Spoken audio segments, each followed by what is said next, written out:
For decades now, the American way of war has been built on a foundation of air dominance. The US operates the largest, most technologically advanced and capable fleets of tactical and strategic aircraft that this world has ever seen, supported by the largest air power logistics system in history. But today, the US Air Force is facing a growing fighter capacity problem. Or, to put that another way, it's running out of fighters. In an August 2025 report to Congress, the Air Force outlined its global fighter operations and the number of tactical aircraft required to meet them without placing any unnecessary risk on its aviators. And the number they came up with was 1,558 crewed combat-coded fighters, which is about 450 more than Uncle Sam currently has on his roster. And that's a hole that is only getting deeper. Today, the US Air Force operates a mixed fleet made up of advanced and stealthy 5th-generation fighters like the F-22 and F-35, alongside older Cold War designs, including a few hundred F-15s of different iterations and the real backbone of the fighter fleet, more than 800 operational F-16 Cs and Ds.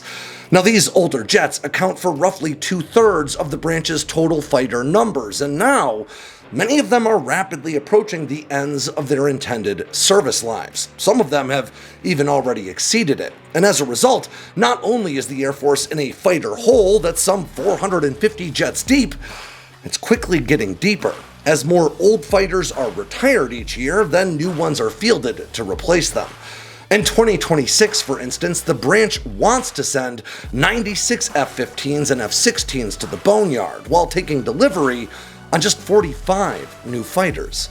New fighter programs are, of course, maturing towards service, but Boeing's 6th-generation F-47 is only expected to see production numbers of around 200 aircraft, all reaching service sometime in the 2030s. Even at full steam, F-35 and F-15EX production lines just can't produce enough aircraft to meet the need. So, maybe it's time that the Air Force considered purchasing jets from a different fighter line. One with an established legacy of broad multi-role capabilities, surviving in contested airspace, and relatively low operating costs. One the United States is already intimately familiar with, that can benefit from existing training, logistics, and infrastructure. One that has continued to improve in the 2 decades since the last one was delivered to American hangars. That's right, maybe it's about time for America to get back into the buying Vipers business. So let's talk about the American fighter gap, how non-stealth jets can still be plenty useful in a fight, and whether or not buying new F-16s would help or hinder America's long-term fighter aspirations. I'm Alex Hollings, and this is Air Power.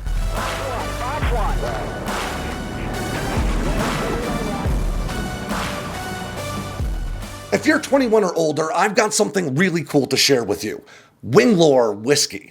A few fighter pilots with a love for great whiskey and even better stories set out on a mission to bottle the best in bourbon and American single malt, and what they created was Winglore. A craft-driven, aviation-inspired whiskey brand built around premium quality and a community of storytellers. As Winglore themselves put it, their goal is to capture the spirit of a squadron bar after a day in the skies, where stories get taller, roasts get louder, and the whiskey's always worth a toast. If you're 21 or over, you can learn more about Winglore's team, their whiskey, and the story behind the brand by visiting their site in the link in the description below. And if you're curious about their bigger mission, you can also check out their Join the Squadron page, which explains how supporters like you can become an official part of the Winglore journey, including all the eligibility details and legal requirements to do so. Again, this is for legal drinking age audiences only, but if that's you, Winglore has a pretty awesome story behind it, and I know they've got a lot more stories to tell. The United States Air Force is the largest and most capable air warfare organization in history, with more than 5,000 aircraft at its disposal and some of the most technologically advanced fighters, bombers, and intelligence-gathering platforms ever devised. The World Directory of Modern Aircraft ranks the world's air forces using what they call a TrueVal rating, which takes into account fleet structure and makeup, technological capability, strengths, and weaknesses. The US Air Force is unsurprisingly ranked first in the world, with a TrueVal rating of 242.9, followed by the second-ranked force, the US Navy, with a TrueVal rating that drops all the way to 142.4, and then the Russian Air Force, with a TrueVal rating of 114.2. And just for those keeping score, the US also holds the 4th and 5th ranks with the US Army and Marine Corps respectively. Now, I wanted to open by highlighting America's air warfare dominance because it is an important piece of context to consider when discussing the growing shortcomings in the US Air Force's fleet structure. The United States military is unique on the world stage, with global security obligations to partners, allies, and to international stability, unlike those experienced by any other nation in history. And as a result, we can't judge the US military using the same rubric that we would for other countries. To put it simply, the United States maintains a significant air power overmatch over any nation on the planet, and for good reason.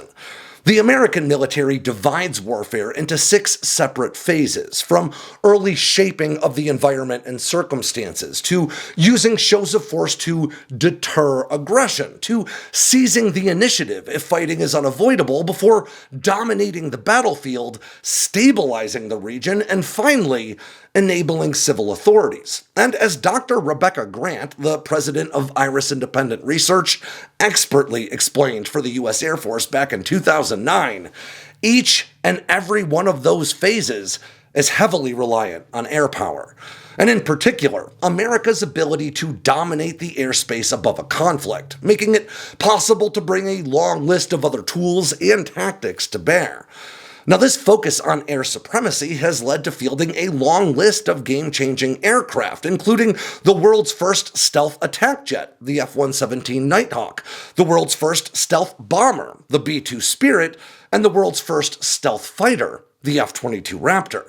But despite America's near 30-year head start on stealth, today, America's 2 fleets of stealth fighters, the F-22 and F-35, make up only about 28% of the Air Force's total fighter inventory, with the rest made up of much older and less capable jets like the A-10, F-15, F-15E, and F-16.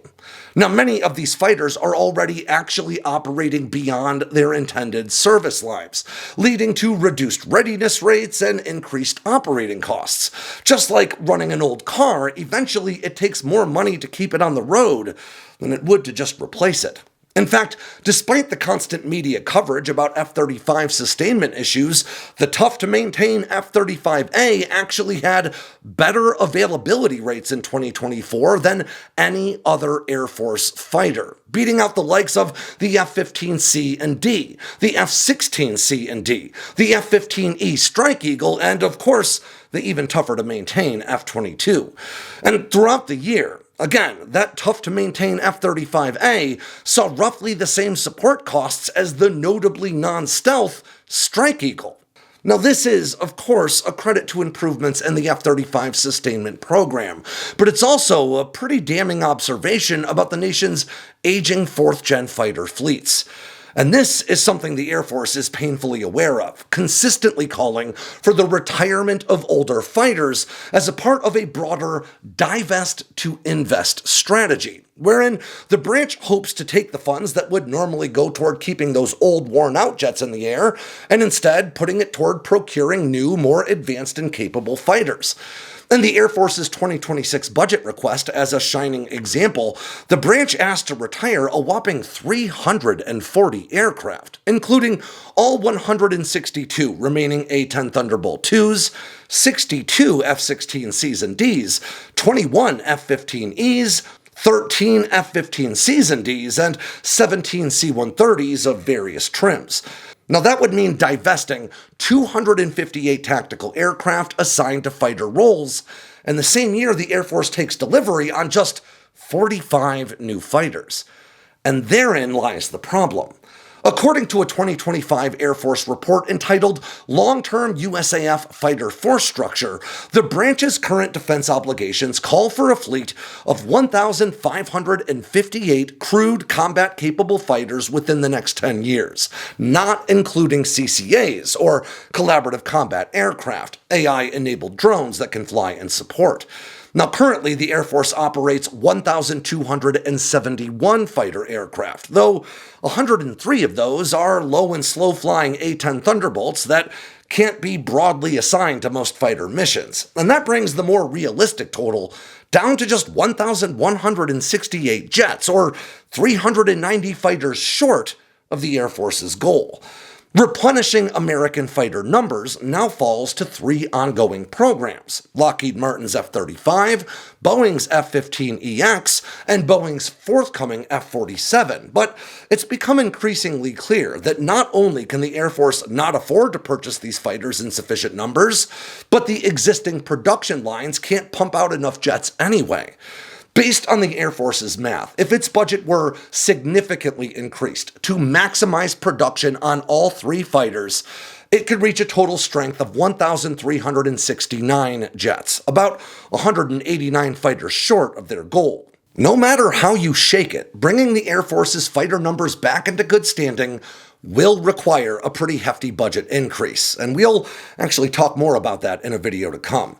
The question then is, what aircraft program could Uncle Sam funnel that money into to have an appreciable impact on this problem? F-15EX production is currently at only a handful of fighters per year, but Boeing plans to produce 24 per year in the not-too-distant future. F-35 production can top out at 156 airframes per year, but those are distributed among 20 customers. To date, the Air Force has never received more than 48 F-35s in a single year, and there is no sign of that changing anytime soon. In order to achieve the Air Force's fighter goal, the Air Force would need to take delivery on at least 100 F-35s and at least 36 F-15EXs per year, figures that are basically all but impossible to achieve. But there is another American fighter production line that's already in operation, with existing plans to expand capacity to 48 jets per year, and existing sustainment infrastructure already in place across the breadth of the Air Force's global footprint. And just like the F-15EX, this 4th-generation fighter comes jam-packed with 5th-generation hardware and a big boost in capability, survivability, and lifespan: the legendary F-16 Fighting Falcon. Now, the F-16, lovingly known to its pilots as the Viper, is one of the most prolific combat aircraft ever to see the sky. Originally intended to serve as a pure air combat platform, the F-16's groundbreaking fly-by-wire control system, combined with an inherently unstable design, made it one of the most capable dogfighters on the planet from the moment it entered service. But it wasn't long before this wildly dynamic jet came to demonstrate incredible air-to-ground chops as well, turning this jet that was meant to serve as a low-cost air-to-air supplement for the much more expensive F-15 into one of the most successful multi-role fighters in history. Today, more than a half-century since the first test flight, there are more than 3,100 F-16s still in service across 29 different countries, racking up more than 13 million sorties to date and approaching 20 million combined flight hours. According to most sources, F-16s have a combined air-to-air combat record of 76-1. And you can even find real footage online of a single F-16 pilot outmaneuvering 6 consecutive surface-to-air missiles launched at him without any countermeasures to help shake them. Consistent upgrades and improvements over time have turned this broadly utilitarian hot rod into a very modern airborne hunter, reducing its radar cross-section from around 5 square meters to just over 1, incorporating advanced new fire control radar and precision targeting pods, and now a new purpose-built electronic warfare suite meant to enable combat operations in more hotly contested environments than ever before. And while the United States took its last F-16 delivery some 20 years ago now, like the F-15 production line, Lockheed Martin has continued to pump out new Vipers for partner and ally nations ever since, with standing orders today to deliver F-16s to Bahrain, Bulgaria, Jordan, Slovakia, and Taiwan. Demand for these aircraft is still so high, in fact, that Lockheed reports a current backorder of more than 100 jets, with reasonable expectations projecting orders for at least 300 more in the near future. As a result, Lockheed Martin is stepping up production in its Greenville facility, with the aim of producing 4 fighters per month in the years ahead. This 21st century F-16 renaissance is, at least in part, thanks to the significant advancements offered in the latest iteration of the fighter, known as the Block 70 and 72 Viper. Now, this latest F-16 incorporates a long list of improvements that were already being fielded in limited numbers as upgrades to existing jets in the F-16V program. The most notable of these changes may be the advanced new Northrop Grumman-sourced AN/APG-83 active electronically scanned array radar, which is not only significantly more advanced and capable than the pulse Doppler radar found in previous F-16s, it benefits directly from Northrop's experience developing and fielding 2 previous advanced AESA radars, the AN/APG-77 in the Raptor and the AN/APG-81 in the F-35. Now, this array is capable of tracking more than 20 targets at once and can be used for high-resolution synthetic aperture radar, or SAR mapping of target areas, allowing for both intelligence collection and for incredibly precise strikes on surface targets. And with no moving parts, it's said to be 3 to 5 times more reliable than those older arrays. Now, the radar's targeting capabilities are then supplemented by the integration of both Lockheed Martin's Sniper Advanced Targeting Pod, which provides high-definition infrared electro-optical targeting capabilities with a laser designator, and the new Legion ES infrared search and track targeting suite based on the proven IRST-21 system. Now, this allows Block 70 and 72 F-16s to identify, track, and target even stealth fighters via their heat signatures alone. Now, many of these improvements have already been integrated into America's in-service F-16s, which means the new fighters would integrate very well with the standing fleet and require very little in the way of retraining for pilots or maintainers. This new F-16 also boasts the purpose-built ANALQ-254 V1 all-digital electronic warfare suite, also known as Viper Shield. Now, this system integrates an advanced digital radar warning receiver, or a DRWR, into the jet's radar array to provide immediate situational awareness of radar-guided threats, while also bringing a digital radio frequency memory, or DRFM-based jamming system to bear, which basically soaks up adversary radar waves, analyzes them, and then transmits tailored jamming or spoofing signals straight back at that array. And while the list of electronic improvements to the aircraft is long, the structural changes are arguably just as significant. According to Lockheed Martin, this new aircraft has seen about 80% of its design revised as compared to the original F-16As and Bs produced by General Dynamics about a half-century ago. Data accumulated over some 19.5 million flight hours informed structural enhancements to the aircraft, including reinforcements for conformal fuel tanks and larger weapon payloads, which altogether stretched the jet's intended operational service life to an incredible 12,000 flight hours. That's about 50% more than previous F-16s, and depending on operational tempo, could represent well over 40 years worth of daily use without the need for significant structural maintenance. Now, those conformal fuel tanks, it is worth noting, could be of real use to the U.S. Air Force because its existing fleet of F-16s lack the structural reinforcements required to carry conformal fuel tanks, or CFTs. Now, conformal fuel tanks are positioned atop the fuselage rather than being carried on pylons under wing, and as compared to traditional underwing fuel tanks, CFTs can offer improved aerodynamics and maneuverability while freeing up weapon stations for more ordnance or other equipment. Now, CFTs on previous F-16s added a combined 3,050 pounds of fuel, which is enough to extend the Viper's combat radius with a full combat load from around 339 miles to a much more respectable 487 or so. Now, nailing down the exact per unit price of this new Viper can be tough because most export contracts include extensive support that covers training personnel, spare parts, long-term maintenance, and more. But some smaller contracts, like Bahrain's order for Block 70 F-16s with only minimal support and weapon systems, can give us a pretty solid idea. Bahrain is forking over $1.12 billion for 16 new fighters, which shakes out to a per unit price of only about $70 million a jet.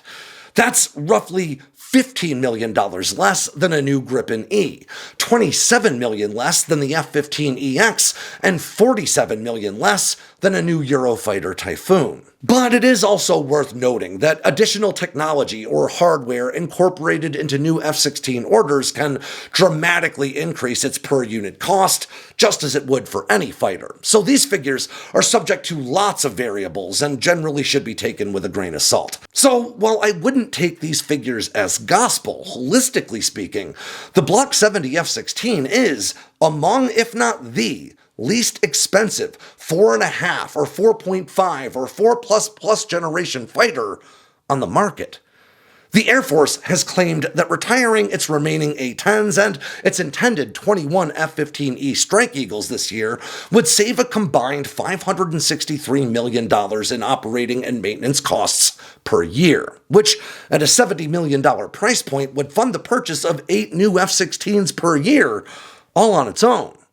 So, could the United States place an order for new F-16s to pull it out of its fighter hole?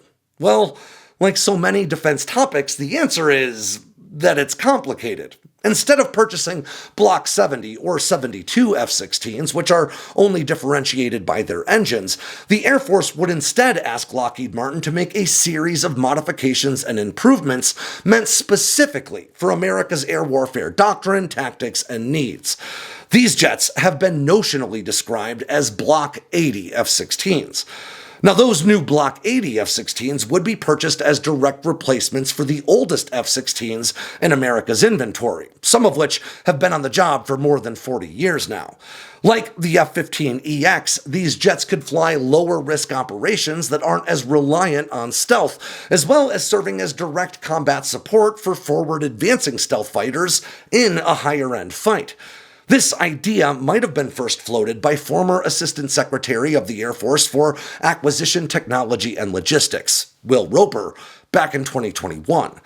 During an interview with Aviation Week, Roper brought up the upgraded F-16s as, quote, part of our capacity solution, though he was quickly rebuked by then-serving Air Force Chief of Staff, General Charles C.Q. Brown, who instead championed a new design for a notional 5th-gen minus aircraft that could serve in a similar capacity to the F-16. Neither of those plans ultimately came to fruition. Then, in May of this year, Air Force Chief of Staff General David Alvin addressed this very same question in testimony before the Senate Armed Services Committee. And while he didn't seem overtly opposed to the idea, he did highlight the biggest challenge a new F-16 buy would have to overcome: the long line of customers already waiting for new F-16s. I'll quote him now. Looking at what that would be to take that export variant and adapt it to a Block 80, and the time it would take, and where that would fall in the production line, I'd have to get back with you with more details to see if that would be an advisable solution. I'd really have to look at what the defense industrial base can do on that, because my sense is that the current Block 70 is really eating up a lot of production lines and production capacity, and all the FMS, or foreign military sales. And it would seem that the general may have done exactly that, because last week, Inside Defense published a report that the U.S. Air Force was indeed, quote, exploring options to purchase new F-16s to help fill its fighter capacity gap. Though it is worth noting that that report cites only unnamed sources, including one congressional aide who asked to keep their name off the record. So take that with a grain of salt, too. Lockheed Martin says that by the end of this year, they'll be producing 4 Block 70 or 72 F-16s per month, equating to 48 a year, and currently, Taiwan's standing order for 66 jets are among the American government's top priorities. With a standing backorder of more than 100 aircraft, then, it stands to reason that the U.S. may not be able to see deliveries of its own Block 80 F-16s for at least a good 2 years, though that might be just enough time to make the necessary design revisions for the even more upgraded version of the Viper that Uncle Sam would want to buy. So, at least for now, we'll have to wait and see if the United States will take advantage of its 4th ongoing fighter production line to help meet its capacity needs, or if it'll turn to other more novel approaches. Air Force officials in the past have stated very plainly that the first increment of CCA drones will not be robust enough to replace crewed fighters on a one-to-one basis. But since then, much more advanced CCA-style drone fighters have emerged, like Lockheed Martin's Vectis and Shield AI's XBAT. It's possible that with sufficiently advanced edge computing AI on board, these platforms could absorb the less complex solo missions of other fighters autonomously, helping to boost the branch's fighter figures. The question then, however, becomes whether or not these new multi-role fighter drones can make their way through development, contract award, get into production, and then manifest in sufficient numbers to be of use before the next big conflict starts. To be blunt about it, the US can afford to go all in on AI-enabled drone fighters just as long as China promises to postpone its invasion of Taiwan until sometime in the late 2030s. But if the fighting kicks off before that, well, then it might be worth the Air Force at least taking a second look at buying new F-16s. And with that ends yet another edition of Air Power from Sandboxx News. I'm Alex Hollings. Make sure to swing by sandboxnews.com today and every day for all the latest in news, entertainment, and now merch from all around the force. If you got anything out of today's video, make sure to click like and subscribe down below and leave me a comment so I know what I should cover next. And of course, don't forget to tap on that bell icon so you never miss a drop from Sandboxx News.